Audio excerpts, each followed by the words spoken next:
नमस्कार, स्वागत है आपका सवाल आपका में मैं हूं कायनात अंसारी। उत्तर भारत में बारिश का कहर जारी है। दिल्ली से लेकर हिमाचल प्रदेश, पंजाब से लेकर जम्मू कश्मीर तक बारिश का रौद्र रूप दिखाई दे रहा है। दिल्ली, पंजाब और हिमाचल समेत देश के उत्तरी राज्यों में बाढ़ जैसे हालात हैं। वहीं पिछले 24 घंटे में 7 राज्यों में लैंडस्लाइड और बाढ़ की अलग अलग घटनाओं में 56 लोगों की जान जा चुकी है। रिकॉर्ड तोड़ बारिश ने प्रभावित राज्यों की सरकारों को चिंता में डाल दिया है, तो दूसरी तरफ ये सोचने पर भी मजबूर कर दिया है कि जो मॉनसून सुहावना होता था वो डरावना क्यों हो चला है।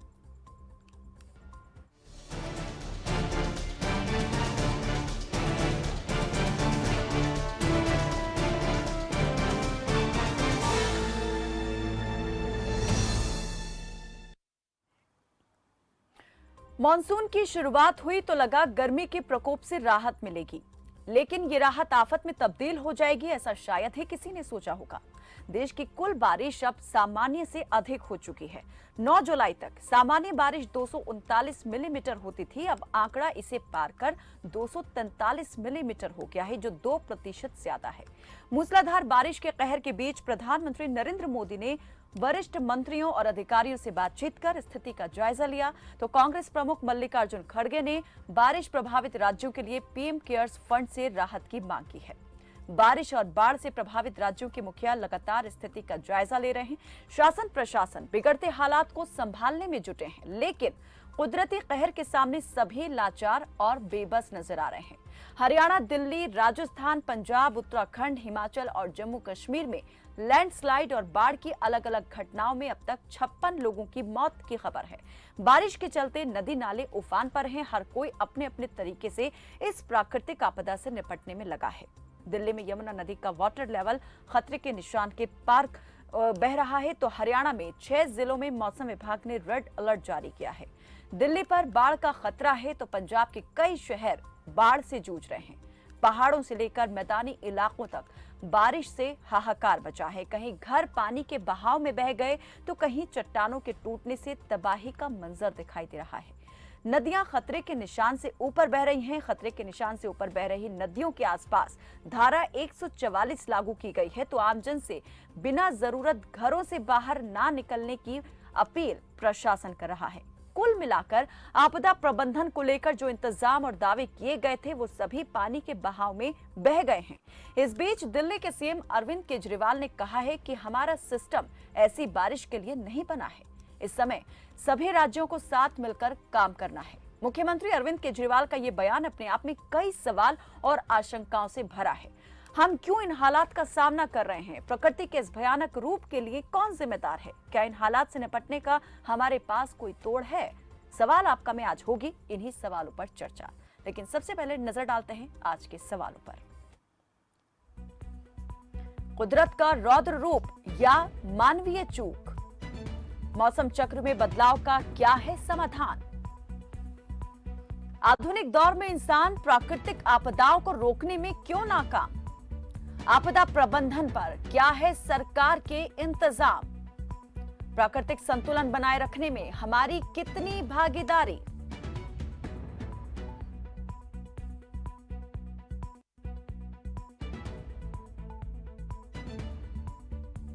सवाल जो इस वक्त हर एक व्यक्ति के दिमाग में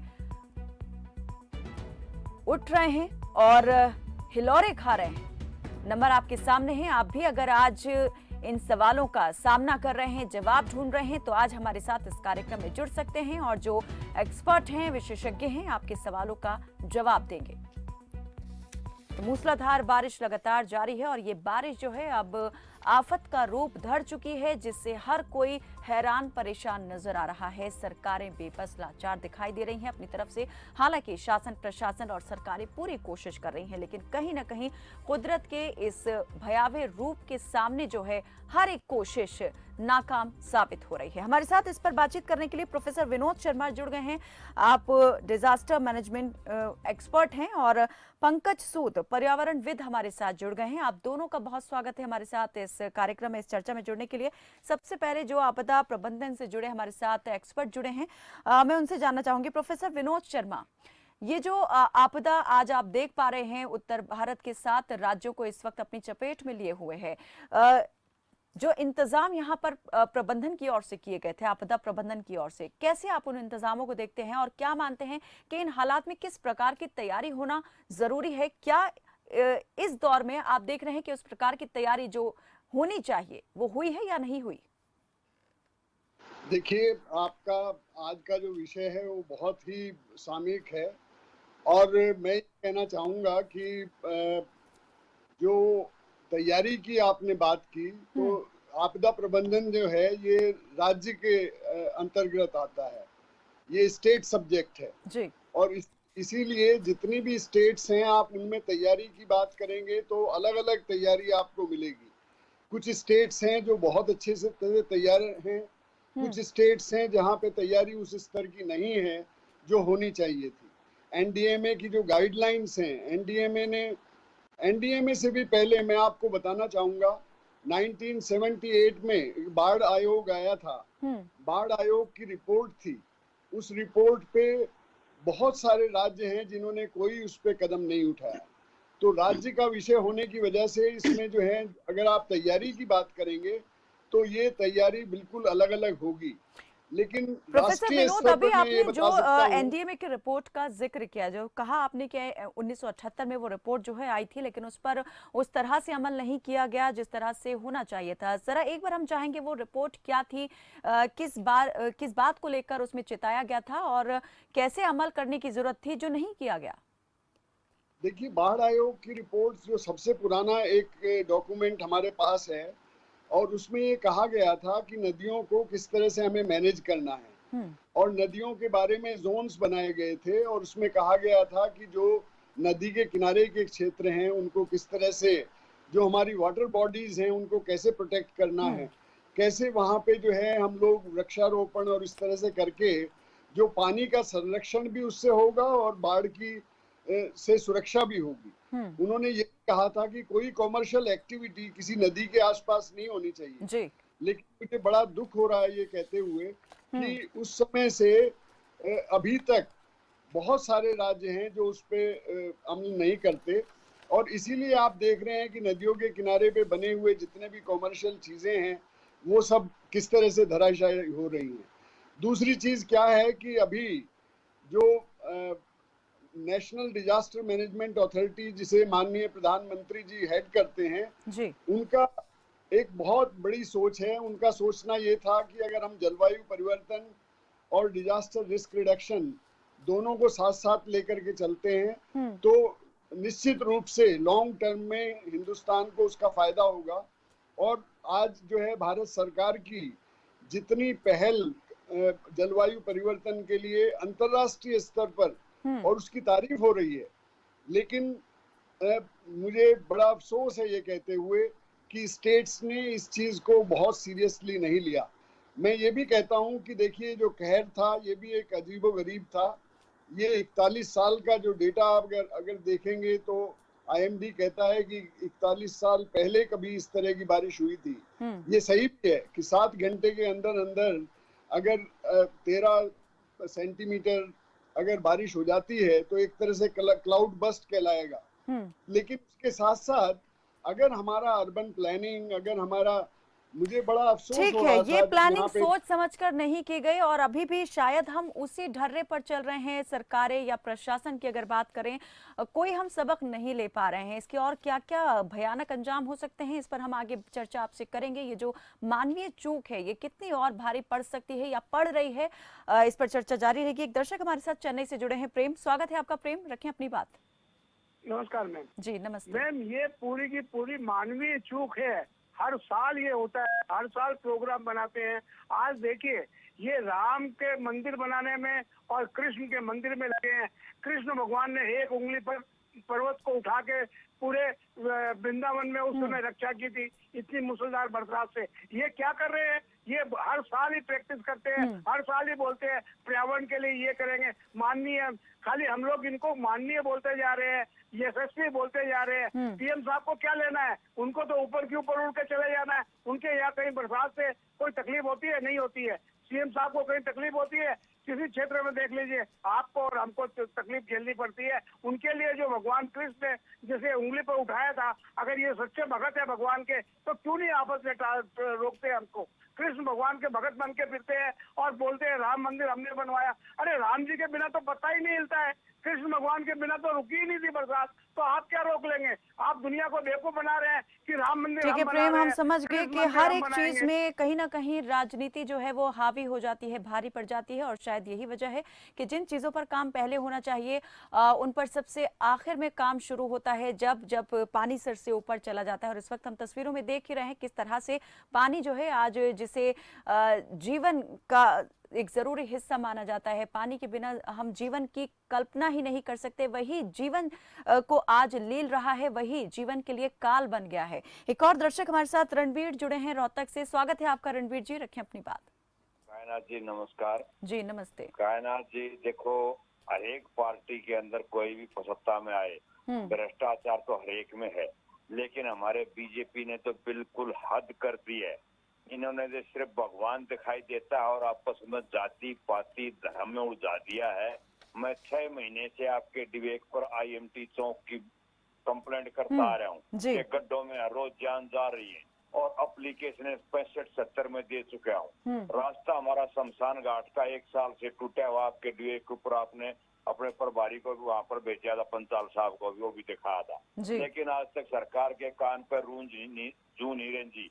आज खट्टर साहब कहते हैं CM साहब के रोड बारिश के बाद में बनाए जाएंगे, ये अधिकारियों की कमी की वजह से काम नहीं हो पाए। लेकिन मैं आपके नॉलेज के लिए बताना चाहता हूँ और CM साहब तक पहुँचना चाहता हूँ कि पहले टेंडर लगाया उस ऑफलाइन, उसको कैंसिल कर दिया, फिर दोबारा से मैं कमिश्नर साहब अपने खटखट साहब के पास में गया तो वो बोले अभी ऑफलाइन ऑनलाइन लगेगा, 10 फरवरी को ऑनलाइन का सक्सेस मैसेज आ गया। 2 महीने तक इंतजार करते, लेकिन उसमें कोई पैसा नहीं लगा आया। उसके बाद में फिर तीसरी बार टेंडर लगवाया, हाथ पैर जोड़ के उस टेंडर को ओपन हो गया, लेकिन 3 हफ्ते तक उसका वर्क ऑर्डर नहीं दिया, क्योंकि ठेकेदार ने तब तक पूजा नहीं कर ली, तब तक वर्क ऑर्डर नहीं दिया जाता। ये इस देश की हालत हो रखी है। आज सच्चाई ये है, लूट के बगैर, कमीशन के बगैर कोई काम नहीं होता।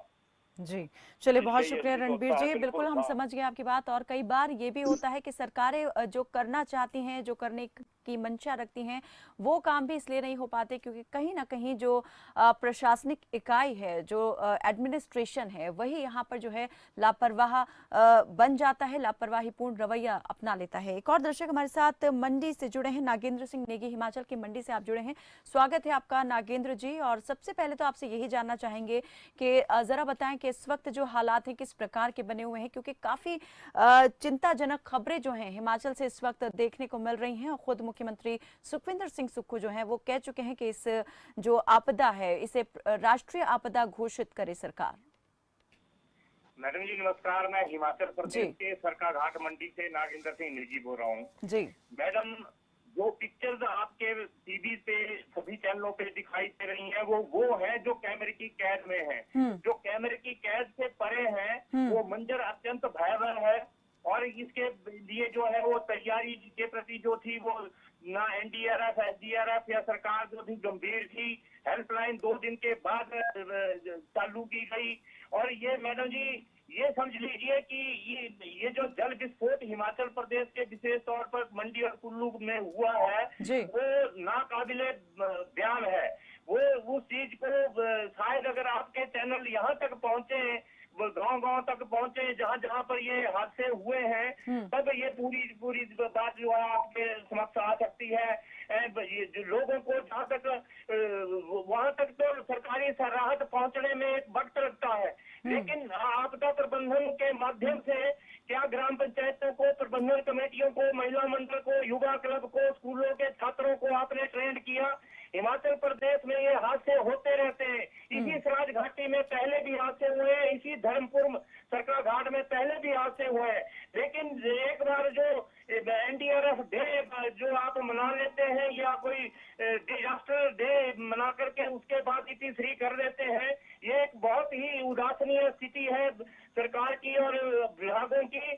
जबकि यहाँ पर भूकंप जैसे जोन में हम 5 में हैं और कोई मैंने ये समझ लीजिए कि ना कोई ब्लू प्रिंट है, ना कोई मास्टर प्लान है, ना कोई टाउन प्लानिंग है। जो शहरों की स्थिति है वो इतनी बदतर है कि डेड बॉडी भी निकालना मुश्किल हो जाएगी अगर ऐसी स्थिति अगर आप यहाँ पर देखें। तो सरकारों को आपके माध्यम से मैं ये बताना चाहूंगा कि इसके लिए जो है वो गाँव-गाँव में जो कमेटियां भेजी जाए, गाँव-गाँव में जो है वो विभाग के नुमाइंदों को भेजा जाए, पटवारियों के माध्यम से सर्वे करवाया जाए। ये नुकसान जो है 10,000 करोड़ से भी ऊपर है, जो सरकार 3-4 हजार का बता रही है। ये on the road national highway और जो आपके ट्रांसफार्मर और ठीक है, हर एक चीज प्रभावित हुई है। बिल्कुल जनजीवन किस प्रकार से अस्त व्यस्त हो गया है हिमाचल में, और जिस प्रकार से खास तौर पे मंडी और मनाली की बात सामने आ रही है, उसमें समझा जा सकता है कि लोग इस वक्त जो है कितने मुश्किल वक्त का सामना कर रहे हैं। बहुत शुक्रिया, और हमारे साथ इस तमाम जानकारी को शेयर करने के लिए बहुत बहुत आपका धन्यवाद। यमुनानगर से एक और दर्शक हमारे साथ जुड़े हैं, स्वागत है आपका। नाम बताएं अपना, कहाँ से बात कर रहे हैं यमुनानगर में, और क्या सवाल है? चलिए, लगता है हमारा संपर्क टूट गया है। पर्यावरणविद हमारे साथ पंकज सूद भी जुड़े हुए हैं। सर, आपसे जानना चाहेंगे, तमाम यहाँ पर व्यवस्थाओं को चुस्त दुरुस्त करने का दावा किया जाता है। पर्यावरण दिवस अभी कुछ दिन पहले ही हम सभी ने मनाया है, विश्व भर में पर्यावरण दिवस मनाया गया, उसका उत्साह भी लोगों में दिखाई दिया, लेकिन फिर भी हम इस प्रकार की आपदाओं के चपेट में हैं। आखिर इसके पीछे के क्या कारण है? क्या हम जितना गंभीर खुद को दिखाते हैं पर्यावरण के प्रति, क्या उतने गंभीर हम नहीं रह गए हैं? चिंता सिर्फ ऊपर दिखाने की रह गई है, अंदर हम बिल्कुल उसको लेकर चिंतित नहीं है। धन्यवाद कायनात जी। जहां तक आपने पर्यावरण दिवस की बात की, शायद मुझे उस दिन भी आपके साथ बात करने का मौका मिला था, और मैंने तब भी कहा था कि ये रिस्पॉन्सिबिलिटी एक दिन की बात करके हमारी खत्म कभी नहीं। जी। आज हालात ऐसे हैं हिमाचल में, उफनती नदियां, दरकते पहाड़, जैसे अभी नागेंद्र जी कह रहे थे कि हर जगह पे हालात जो हैं वो खास तौर पे कुल्लू और मंडी जिला जो है हिमाचल के, हर जगह पे ऐसे हालात हैं। लेकिन भूल कहाँ पे है ये सोचने की हमें शायद जरूरत है। मानवीय चूक है। अभी प्रोफेसर विनोद जी ने भी कहा कि मानवीय चूक है, हमारी कोई प्लानिंग नहीं है। आप कभी भी अगर कुल्लू में देखें, मनाली में देखें, मंडी में देखें जी, हमें पता है कि इस तरह के हालात हर साल बनते हैं। हालांकि इतने भयावह जो है वो दृश्य शायद हमें नहीं देखने को मिलते हैं, लेकिन 40 वर्ष पहले भी ऐसा हुआ था। तब भी लोगों से यही आगाज किया गया था। गवर्नमेंट ने भी कुछ टाइम के लिए प्रयास किए कि जो हमारे संवेदनशील इलाके हैं वहां पे कंस्ट्रक्शन जो हो वो प्लानिंग के साथ हो, क्योंकि पहाड़ है, पानी है, उसने अपना रास्ता बनाना जी। लेकिन हम लोग शायद ये भूल रहे हैं कि हम जब प्रकृति के आगे प्रकृति को चुनौती दे रहे हैं तो कहीं ना कहीं प्रकृति अपना हिसाब जो है बराबर करती है। बिल्कुल सर, यहाँ बीच में भी आपको रोकना चाहूंगी, कुछ दर्शक हमारे साथ जुड़ गए हैं, उनकी भी बात ले लेते हैं, फिर यहीं से हम कंटिन्यू करेंगे। यमुनानगर से गुरविंदर जुड़े हैं, नीरज जगाधरी से जुड़े हैं, स्वागत है आपका गुरविंदर, रखें अपनी बात। हाँ जी मैम, मैं तहसील चिचोली से जी। हमारे यहाँ 5 गांव पड़ते हैं, तारूवाड़ा, रैपर, डमोली, बरोली, माजरा। यहाँ से एक बरसाती नदी गुजरती है जी। हमारे वो बरसाती नदी में कुछ लोगों ने सस्ती जमीन लेकर उस नदी को बंद कर दिया। उसके लिए हमने प्रशासन से गुहार, सीएम से भी मिले, मंत्री जी से मिले, डीसी साहब ने आदेश भी दिए खुदाई के। आज तक उस पर कोई काम नहीं हुआ, और वो प्रशासन की वजह से इस टाइम 5 गांव जो है डूबने की कगार पे हैं। यदि वो नदी खुल जाए तो हमारा पानी निकल जाएगा, तो ये 5 गांव बच जाएंगे। ठीक है, बहुत शुक्रिया गुरविंदर जी, और इस और ध्यान दिलाने के लिए बहुत बहुत आपको धन्यवाद। जिस तरह से आपने जो बात रखी है, अगर वाकई में इस तरह से और भी लोग जागरूक हो जाएं और ये बात आगे तक पहुंचाई जाए तो कई समस्याएं जो हैं अपने आप ही हल हो सकती हैं। नीरज जगाधरी से जुड़े हैं, स्वागत है नीरज, रखें अपनी बात। सबसे पहले मैडम मैं आपको, आपके चैनल वाले स्टाफ को मैं नमस्कार करता हूँ। मेरा सवाल यह है आपके चैनल के माध्यम से कि मैं जगाधरी में रहने वाला हूँ कि जब मानसून सत्र आता है तभी ये नेता लोग क्यों जागते हैं कि मतलब यहाँ पर ये होना चाहिए, ये होना चाहिए, उससे पहले इनकी तैयारी क्यों नहीं होती? जो भी सरकार में होता है क्यों नहीं जिम्मेवारी लेते? जब मानसून होते हैं तभी मैडम आपके चैनल भी इस बात को, उससे पहले ये नेता लोग भी नहीं जागते, क्यों? ठीक है, बहुत बहुत शुक्रिया नीरज। जो सवाल आपने किए बिल्कुल वो वाजिब हैं और रेलेवेंट हैं। बहुत बहुत शुक्रिया हमारे साथ जुड़ने के लिए। जी पंकज जी, अभी जो दर्शक जुड़े उन्होंने जो बात यहाँ पर रखी, अभी मेरे ख्याल से आप भी उसी तरफ जाने वाले थे कि हम भी कहीं ना कहीं जो है आंखें मूंद लेते हैं उन तमाम आने वाले खतरों से जो हमें फिलहाल तो दिखाई नहीं दे रहे हैं, लेकिन आने वाले वक्त में वो एक बड़ी समस्या जरूर खड़ी कर सकते हैं। बिल्कुल कायनात, अभी जो दर्शक अभी जुड़े थे उन्होंने बिल्कुल वही बात की जो मैं कहने जा रहा था कि कहीं ना कहीं हमारी जो पॉलिसीज हैं वो स्ट्रिंजेंट नहीं है। हम कुछ दिन के लिए जब ऐसे हादसे होते हैं तो हम वो बात करते हैं, लेकिन उसके बाद फिर वही बात, फिर वैसी ही कंस्ट्रक्शन की हम नेचर के साथ खिलवाड़ करना शुरू कर देते हैं।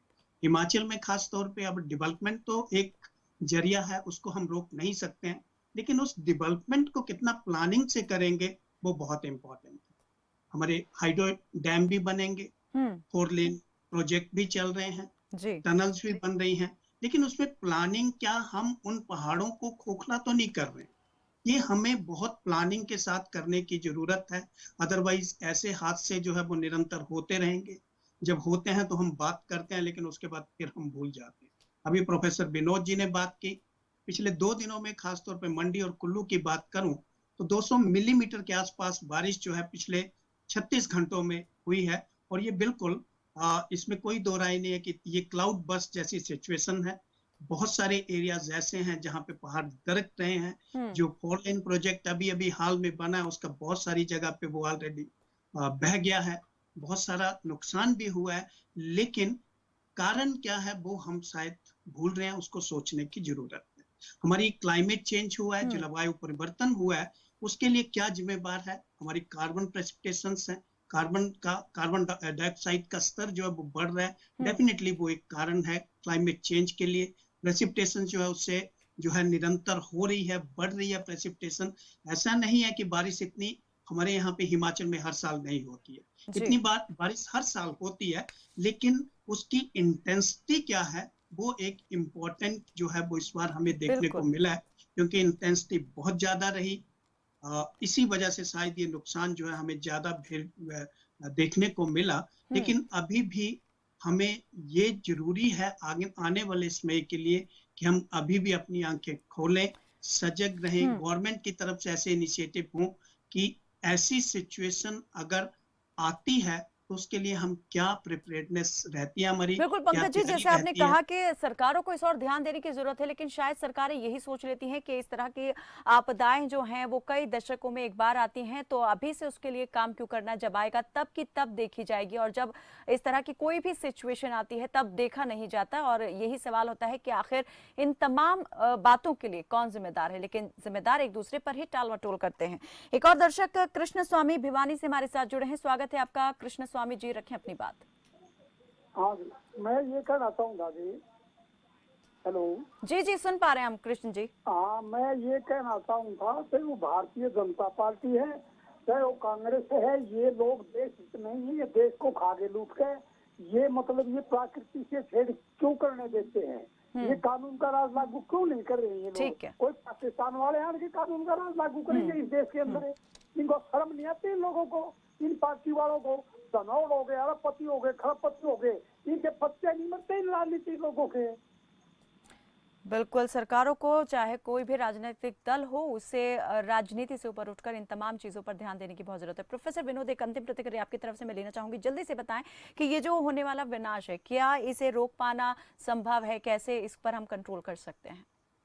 नहीं, बिल्कुल संभव है, चूंकि ये जो है मैन मेड डिजास्टर है। प्रकृति कभी किसी का आपदा होती नहीं है। प्रकृति जो है ये तो एक, चूंकि जलवायु परिवर्तन जरूर ये भी आदमी की चूक से हुआ है। बिल्कुल। सिर्फ इतना कहना चाहता हूँ कि देखिए जो जो कार्यक्रम केंद्र सरकार ने शुरू किए हैं, चाहे वो इसमें 75 पॉन्ड्स बनाने की बात हो हर जिले में, चाहे वो जो है वृक्षारोपण की बात हो, चाहे वो जो है मिटिगेशन फंड बनाया गया है जो पहले नहीं था। 15th फाइनेंस कमीशन ने, लेकिन जरूरी ये है कि सिर्फ यहाँ पर कागजों तक ही ये सारी चीजें सीमित ना हो जाएं, जमीनी स्तर पर भी इन पर काम होना बहुत जरूरी है। सर मेरे पास बहुत कम समय बचा है, ठीक है जल्दी से जल्दी, ठीक है जल्दी जल्दी। हाँ देखिए, 15th फाइनेंस कमीशन ने यहाँ पे डिजास्टर मिटिगेशन फंड जो पहले नहीं था, की तैयारी के लिए पैसे की जरूरत होती है। आज की तारीख में हर राज्य को जो है पैसा दिया गया है कि आप पूर्व तैयारी करिए, लेकिन हालत ये है कि सिर्फ उत्तर प्रदेश में हमने देखा कि बहुत सारा काम हुआ, फॉरेस्ट डिपार्टमेंट ने किया, इतने सारे पॉन्ड्स बने, इतना, और जो भी यहाँ पे आपदा प्रबंधन का के लिए वाइस चेयरमैन है उत्तर प्रदेश में, सिक्किम में वाइस चेयरमैन है, तो हर राज्य में उस तरह की व्यवस्था नहीं है। ठीक है, ये एक बड़ी नाकामी कह सकते हैं कहीं ना कहीं सरकारों की और प्रशासन की, कि इस तरह की कोई तैयारी अगर पहले नहीं की गई तो वो होनी चाहिए थी, तो शायद इस तरह की तस्वीर नजर नहीं आती। बहुत बहुत शुक्रिया आप दोनों मेहमानों का हमारे साथ इस चर्चा में, इस कार्यक्रम में जुड़ने के लिए। तो हर एक चीज का अपना कानून है, सरकारें कानून बनाती हैं ताकि लोग जो हैं वो अपराध ना करें और स्थिति जो है वो शांतिपूर्ण बनी रहे। इसी प्रकार से कुदरत का भी कानून है, लेकिन जब जब हम उस कानून को तोड़ते हैं तब तब उसका अंजाम तो भुगतना ही पड़ता है। ऐसे में जरूरी है कि हम अपनी सीमाओं को ना लांघें और कुदरत के कानून का पालन करें। फिलहाल के लिए बस इतना ही। देखते रहें खबर फास्ट। नमस्कार।